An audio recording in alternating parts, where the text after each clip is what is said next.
Hello everyone, আসসালামু আলাইকুম। আজ আমি আপনাদেরকে কেএফসি স্টাইলে চিকেন ফ্রাই তৈরি করে দেখাবো। সম্পূর্ণ রেসিপিটি যদি দেখেন একটুখানিও না টেনে, তাহলে আপনারাও এভাবে কেএফসি স্টাইলে চিকেন ফ্রাই ঘরেই তৈরি করে নিতে পারবেন। তো এখানে আমি চিকেনের লেগ পিস নিয়েছি আর একটা নাইফ দিয়ে চিকেনের লেগ পিসের মাঝখান বরাবর কেটে নিচ্ছি। দেন নাইফ দিয়ে এই হাড়ের চারি সাইডটা থেকে মাংসটা এভাবে ছাড়িয়ে নিচ্ছি। আপনারা দেখে একটু বুঝে নেন যে লেগ পিসটা আমি কিভাবে কেটে নিয়েছি। লেগ পিসের উপরের যে অংশটা থাকে সেই অংশটাও নিয়ে নিয়েছি আর এটাও এভাবে আমি কেটে নিচ্ছি। এরকম ডিপ করে কেটে নিলে এর ভিতরে মশলাটা খুব ভালোভাবে ঢুকবে। তো দেখতেই পাচ্ছেন যে আমি কিভাবে কেটে নিয়েছি। তো সবগুলো চিকেন আমি একইভাবেই কেটে নিয়েছি। তো এখানে আমি 3টা লেগ পিস নিয়েছি। 3টা লেগ পিসে মোট 6টা পিস হয়েছে। এবার এই সব চিকেনগুলো একটা বোলে নিয়ে নিচ্ছি। দেন এখানে 1 চা চামচ দিয়ে দিচ্ছি কালো গোলমরিচের গুঁড়া, মরিচের গুঁড়া দিয়ে দিচ্ছি 1 চা চামচ, ধনিয়া গুঁড়া দিয়ে দিচ্ছি 1 চা চামচ, জিরার গুঁড়া 1 চা চামচ, গরম মশলার গুঁড়া দিয়ে দিচ্ছি 1 চা চামচ। আর এটা বেশ কিছুদিন আগে আমি আপনাদের সাথে শেয়ার করেছি। 1 চা চামচ লবণ দিলাম আর 1 চা চামচ দিয়ে দিচ্ছি বেকিং সোডা। এবারে দিয়ে দিচ্ছি 1 টুকরা লেবুর রস। বেকিং সোডাটা দিবেন তাতে করে চিকেনের ভিতরটা নরম আর জুসি থাকবে। 1.5 কাপ দিয়ে দিচ্ছি লিকুইড দুধ, তবে দুধের বদলে আপনারা এখানে পানিও দিতে পারেন, তবে দুধটা দিলে বাটার মিল্কের কাজ করবে। দেন 1 চা চামচ আদা বাটা, 1 চা চামচ দিয়ে দিচ্ছি রসুন বাটা। এবার এই সব কিছু খুব ভালো করে চিকেনের সাথে ডলে ডলে মিশিয়ে নিতে হবে, যাতে চিকেনের ফাঁকা অংশের ভিতরে এই সব মশলাগুলো খুব ভালোভাবে ঢুকে যায়। এবার এখানে 2 চা চামচ দিয়ে দিচ্ছি সয়া সস। দেন সবকিছু আরও একবার খুব ভালো করে মিশিয়ে নিয়ে এবারে একটা ঢাকনা দিয়ে ঢেকে এটা 30 মিনিটের জন্য রেস্টে রেখে দিব।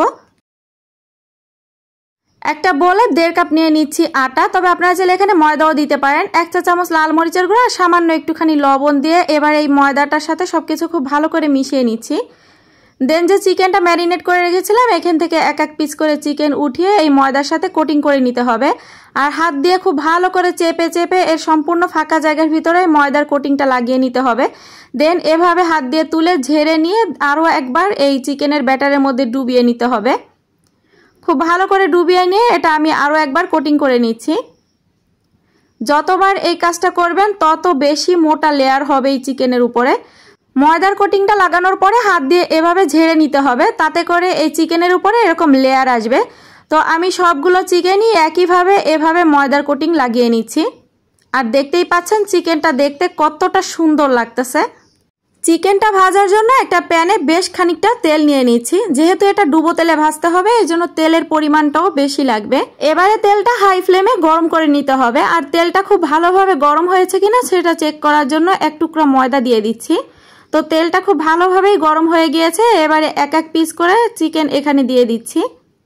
প্রথম অবস্থাতে চুলার ফ্লেম হাইয়ে রেখে এই চিকেনটা ভেজে নিতে হবে। প্রথমেই কিন্তু চিকেনটা নাড়াচাড়া করা যাবে না। এক পাশ যখন শক্ত হয়ে যাবে দেন এই চিকেনটা উল্টে নিতে হবে।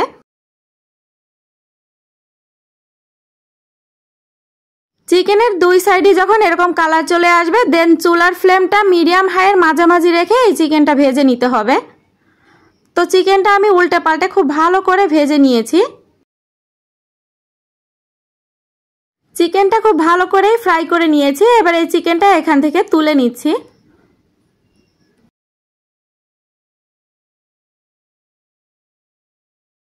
সেম ওয়েতে আমি বাকি যে 2 পিস চিকেন ছিল এই 2 পিস চিকেনও ভেজে নিচ্ছি।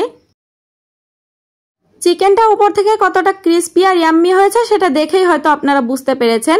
আর এই চিকেনের ভেতরটা কতটা সফট আর জুসি আছে সেটাও আমি আপনাদেরকে দেখিয়ে দিব। তো আশা করি আমার আজকের এই কেএফসি স্টাইলের চিকেন রেসিপি আপনাদের কাছে ভালো লেগেছে। যদি ভালো লেগে থাকে তাহলে প্লিজ লাইক কমেন্ট শেয়ার করতে ভুলবেন না। দেখা হচ্ছে নেক্সট কোনো রেসিপি নিয়ে। ততক্ষণ সবাই ভালো থাকবেন, সবাই সবার জন্য দোয়া করবেন। আজকের মতন বিদায় নিচ্ছি। Tata, bye bye.